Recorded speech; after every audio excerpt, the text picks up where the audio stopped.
छुपा हुआ एजेंडा है कि एससी, एसटी और ओबीसी का हक छीन कर मुस्लिमों को देना। कि प्रधानमंत्री श्री नरेंद्र मोदी जी कहते हैं कि देश के संसाधनों पर पहला हक गरीबों का है। मनमोहन सिंह जी ने यह बयान गलती से नहीं दिया था, बल्कि जानबूझकर दिया था।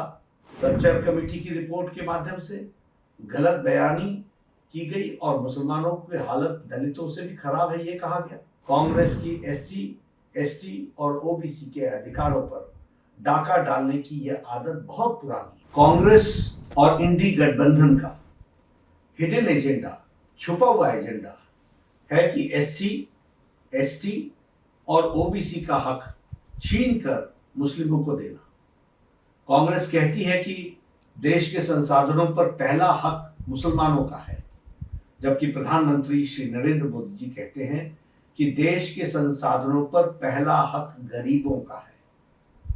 दिसंबर 2006 को नेशनल डेवलपमेंट काउंसिल को संबोधित करते हुए प्रधानमंत्री मनमोहन सिंह ने कहा था, और मैं याद दिलाना चाहता हूं कि we will have to devise innovative plans to ensure that minorities, particularly the Muslim minority, are empowered to share equitably in the fruits of development.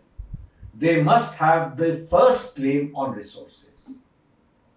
Manmohan Singh ji ने यह बयान गलती से नहीं दिया था, बल्कि जानबूझकर दिया था, क्योंकि अप्रैल 2009 में फिर से मनमोहन सिंह ने मुंबई में प्रेस कॉन्फ्रेंस के दौरान एक प्रश्न के जवाब देते हुए फिर अपने बयान को सही ठहराया और कहा कि माइनॉरिटीज का, खासकर मुस्लिमों को प्रायोरिटी मिलनी चाहिए और उनको संसाधनों, देश के संसाधनों पर पहला हक होना चाहिए। सच्चर कमेटी की रिपोर्ट के माध्यम से गलत बयानी की गई और मुसलमानों की हालत दलितों से भी खराब है, ये कहा गया।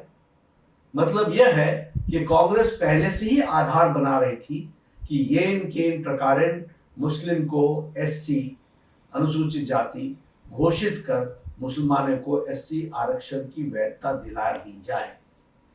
कांग्रेस की एससी, एसटी और ओबीसी के अधिकारों पर डाका डालने की यह आदत बहुत पुरानी है।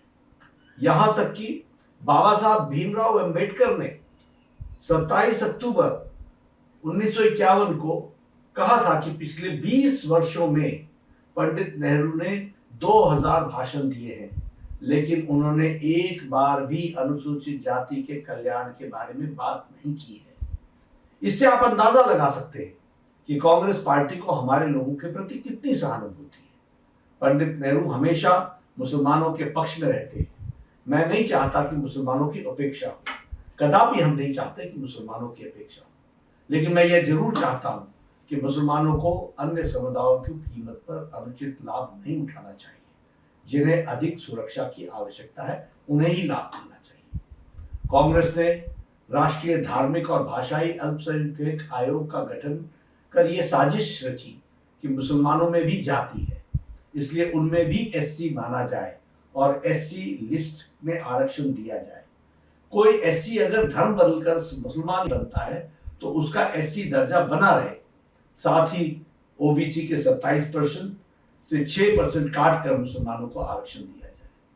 कांग्रेस ने कोर्ट के कानून को बदलकर एएमयू, जामिया मिलिया जैसे संस्थानों में एससी, एसटी, ओबीसी रिजर्वेशन को खत्म किया। 1981 में कांग्रेस ने एससी, एसटी और ओबीसी के रिजर्वेशन को छीनने के लिए अलग एएमयू अमेंडमेंट एक्ट 1981 लाकर कोर्ट के फैसले को बदल दिया। कांग्रेस सभी जातियों को ओबीसी यानी सामाजिक और शैक्षणिक रूप से पिछड़ा बता रही है। कांग्रेस ने आंध्र प्रदेश में 4 बार मुस्लिम रिजर्वेशन को इंप्लीमेंट करने की कोशिश की। सुप्रीम कोर्ट के इंटरवेंशन के कारण कांग्रेस सरकार इसे लागू नहीं कर पाई। 2009 में लोकसभा इलेक्शन में अपने मैनिफेस्टो को कांग्रेस ने जॉब और एजुकेशन में मुसलमानों को नेशन वाइड रिजर्वेशन देने की प्रॉमिस किया था। कांग्रेस चाहती थी कि ओबीसी रिजर्वेशन के अंदर मुस्लिम के लिए अलग से सब कोटा हो। 2011 में यूपीए 2 के दौरान माइनॉरिटी अफेयर्स मिनिस्ट्री ने ओबीसी कोटा के भीतर 8.4 सब कोटा का प्रस्ताव रखा, जिसमें मुसलमानों के लिए 6% रिजर्वेशन शामिल था। 2014 में लोकसभा इलेक्शन मैनिफेस्टो में भी कांग्रेस ने इस तरह की बातें की थी।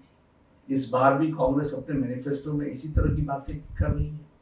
कर्नाटक में भाजपा सरकार ने रिलीजन बेस्ड रिजर्वेशन को खत्म कर दिया था, लेकिन कांग्रेस की सरकार आते ही तमाम मुस्लिम को ओबीसी कैटेगरी में डाल दिया। कर्नाटक में भी ओबीसी के अंदर कैटेगरी 2 भी बनाकर मुस्लिम जातियों को आरक्षण दे दिया गया। कांग्रेस ने अपने मैनिफेस्टो में कहा है कि देश के बहुसंख्यकवाद की कोई जगह नहीं है। मतलब उन्होंने एससी, एसटी, ओबीसी से सख्त नफरत है, क्योंकि देश में बहुसंख्यक आबादी इन्हीं गरीब लोगों की है, इन्हीं वर्गों की है। ये कांग्रेस का मैनिफेस्टो है और ये कांग्रेस का इंटेंशन।